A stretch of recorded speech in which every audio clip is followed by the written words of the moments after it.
Alam. Ya. Oh iya, tadi yang ini sering dikaitkan kita itu yang pengikut salaf itu Wahabi. Baik, iya. Gimana? Iya. Jadi Wahabi itu, kalau secara bahasa ya, itu berasal dari kata Al-Wahhab. Al-Wahhab itu nama Allah, artinya Allah yang maha memberi. Kemudian mereka tambah huruf ya, jadi Wahabi. Sebenarnya kalau dari segi bahasa maknanya bagus, artinya pengikut Allah. Tapi yang mereka maksudkan bukan pengikut Allah, pengikut Muhammad bin Abdul Wahhab.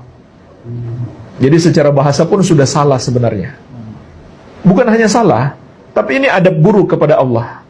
Sebab yang mereka beri nama Wahabi itu maksudnya untuk menjelekkan, tapi menggunakan nama Allah. Ini adab buruk sebenarnya.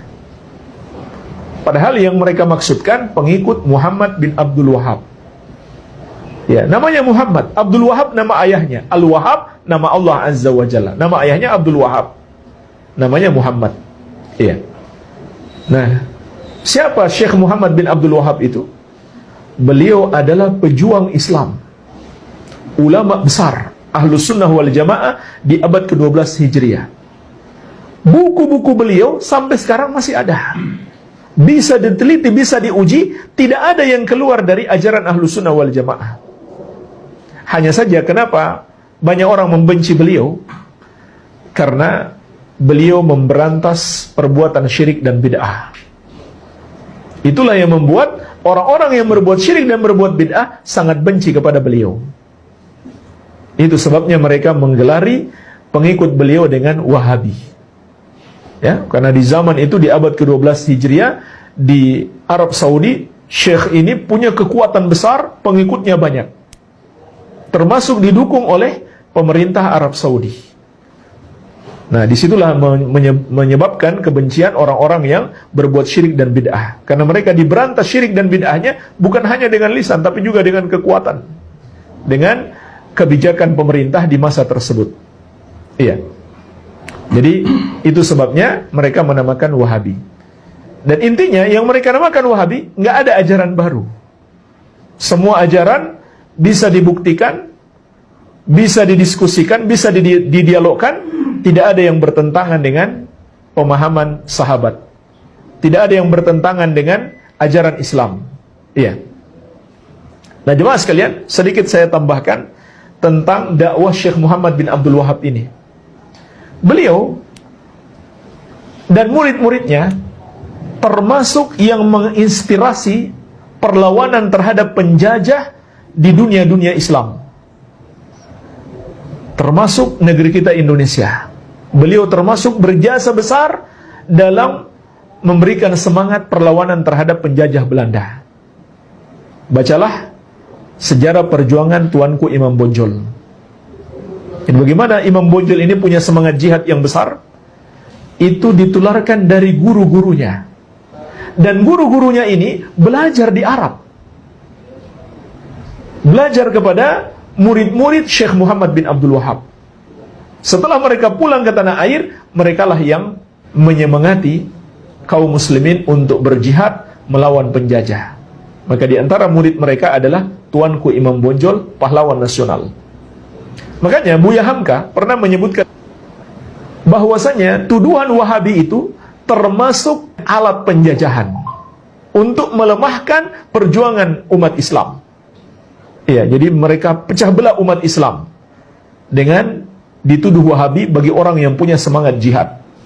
Ya, itu kata Buya Hamka. Nah, itu juga digunakan oleh Inggris untuk memecah belah umat Islam di India. Ketika mereka menjajah India, mereka namakan pejuang-pejuang Islam ini sebagai Wahabisme. Kenapa mereka namakan Wahabisme? Karena yang paling semangat berjihad melawan mereka itu jamaah yang pulang dari haji. Setelah di Arab Saudi bersentuhan dengan dakwah Syekh Muhammad bin Abdul Wahhab, pulang-pulang mereka punya semangat jihad yang besar untuk melawan penjajah. Ya, makanya dalam catatan Profesor Mas'ud yang berasal dari India, pertama kali menamakan Wahabi ini adalah penjajah Inggris. kemudian diikuti oleh sebagian kaum muslimin yang salah paham. Iya. Jadi ini luar biasa jasa beliau terhadap perjuangan melawan penjajahan di dunia-dunia Islam. Iya. Dan intinya adalah bisa diuji ajaran-ajaran beliau. Dan ahlu sunnah atau salafi itu bukan pengikut beliau, tapi pengikut sahabat, pengikut manhajus salaf seperti yang telah kita terangkan di awal tadi. Jadi kalau seandainya kita dapat di dalam buku-buku karya beliau salah atau ajaran beliau salah, ya jangan diikuti. Jangan diikuti. Ya, jadi kita bukan pengikut Syekh Muhammad bin Abdul Wahhab, tapi pengikut Rasulullah SAW dan para sahabat radhiyallahu anhum ajmain. Iya. Jadi ini tentang Wahabi, wallahu alam. Terakhir Ustaz, jadi kalau semisal ada mungkin bagaimana cara menyikapi atau dengan bijak Ustaz, semisal kita dikatakan Wahabi atau untuk ikut kajian Wahabi ya dan lain sebagainya, menyikapinya secara bijak bagaimana Ustaz? Atau mungkin mendakwahi orang-orang yang sering katakan kita Wahabi gitu Ustaz? Iya, ya santai saja, ya, dan jelaskan bahwa setiap amalan itu harus terpenuhi padanya dua syarat. Setiap kita mau beramal, yang pertama ikhlas karena Allah semata-mata. Yang kedua mengikuti petunjuk Rasulullah Sallallahu Alaihi Wasallam. Yang dijelaskan kepada mereka yang kita lakukan ini hanyalah berusaha mengikuti petunjuk Nabi Sallallahu Alaihi Wasallam. Ya, makanya sebagaimana kita bahas tadi, setiap yang kita amalkan harus kita tahu ilmunya terlebih dahulu. Kalau kita belum tahu ilmunya, jangan kita amalkan. Nah itu yang kita jelaskan kepada mereka. Amalan ini ada dalilnya. Ini dalilnya, ini ayatnya, ini hadisnya.